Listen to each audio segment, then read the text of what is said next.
Hello, friends. This is Dave Hurwitz, executive editor at ClassicsToday.com, here with John Wilson and the Sinfonia of London. They're at it again. They did two really good records of English music for strings. They should do lots more English music for strings. In the blockbuster, big romantic repertoire that they're specializing in, they have had virtually nothing of interest to say. Quite recently, I did a review of John Wilson and the Sinfonia doing Rachmaninoff's Third Symphony. I called it glib and glitzless. Well, this version of the Second Symphony is even glibber and glitzlessier, if that's possible. The Second Symphony is just a big piece of decadent, romantic schlag. It's just got to really, really emote. And Wilson does not emote. In the first movement, let's take this movement by movement. Well, you'll see what I mean. The first movement has a big, long, slow introduction, right? With a motto theme. Do, do, do, do, do, do, do, that thing. And then there's an allegro. Well, the introduction and the allegro need to move at different tempi. We need to know that there's an introduction and an allegro. They all sound kind of the same. They kind of glob together. And so the interpretation has to really characterize each section. He doesn't. You would never know where the allegro begins. It's all just sort of toddling along.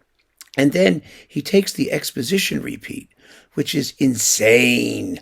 There's nothing wrong with the exposition repeat in the sense that it shows you where the allegro actually begins, which can be a problem if there's no contrast between the two big sections. But if you're going to take the repeat, you've got to make something of it.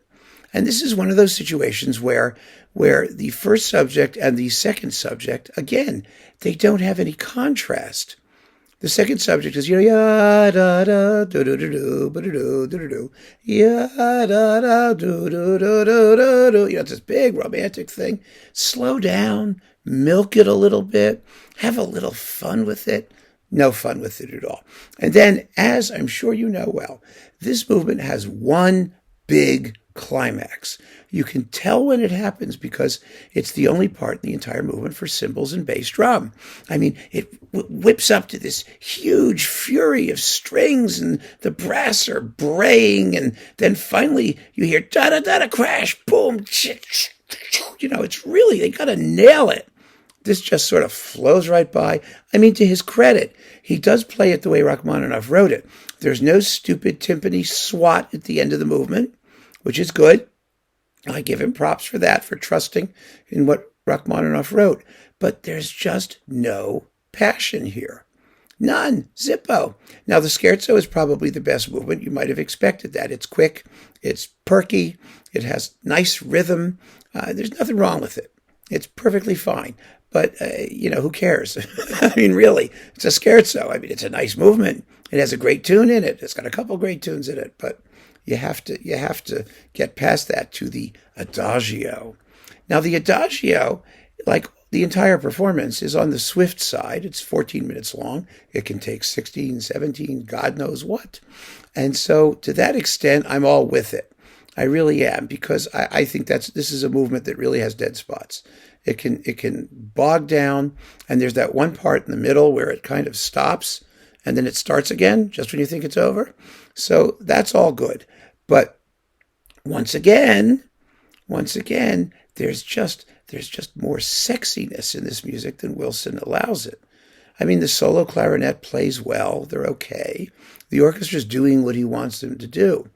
But by the time it was over, I actually fell asleep in the middle of it. And I don't usually fall asleep. I do fall asleep regularly, in fact, every day. But in this particular case, I fell asleep during the Adagio. And that's not a good thing, especially when it's one of the quicker ones. It's just the lack of personality, of character. And then the finale is absolutely ordinary. It shocked me. I thought, okay, he's doing it quickly. Maybe he'll really whip up the finale. But that's exactly where he lets the tension sag.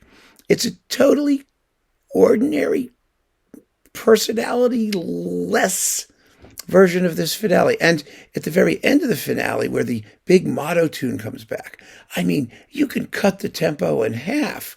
I mean, you can really, really let it hang out with the brass coming da da da da da da da da da da da da da da bang da da, and he doesn't. He doesn't. Why not? Why do you have to speed up? And then, of course, he speeds up too soon, going into the coda. You know, it's da da da da da, ba ba da da da, bum bum ba dum ba dum ba dum. You know, that's the way it's supposed to go. He does the accelerando into that, which I think just ruins the majesty of the whole passage. It really does. A lot of people do it that way. Don't get me wrong. He's not being terribly original here, but I don't think it helps. I really like to have that full bombastic power, you know, making itself felt before the race to the end. And then he speeds up and speeds up and speeds up into the end. And it's, you know, conventionally exciting. It's not a performance that matters. And there's no reason. How many Rachmaninoff 2s do we have? How many more recordings of it do we need? It's absolutely nuts. And the sonics aren't that special. I mean, it's just nothing special here. The one interesting thing about it is that you do get the Stokowski orchestration of the prelude in C-sharp minor. And that's fun. That they milk a little bit. But of course, Stokowski kind of encourages that, doesn't he? You know, when you have lots of things like tam-tam crescendos and bongs on the chime at the end and all that stuff, you know, it allows you to have a little fun. But he could have a little fun with the symphony too. It wouldn't kill him. Or us, for that matter.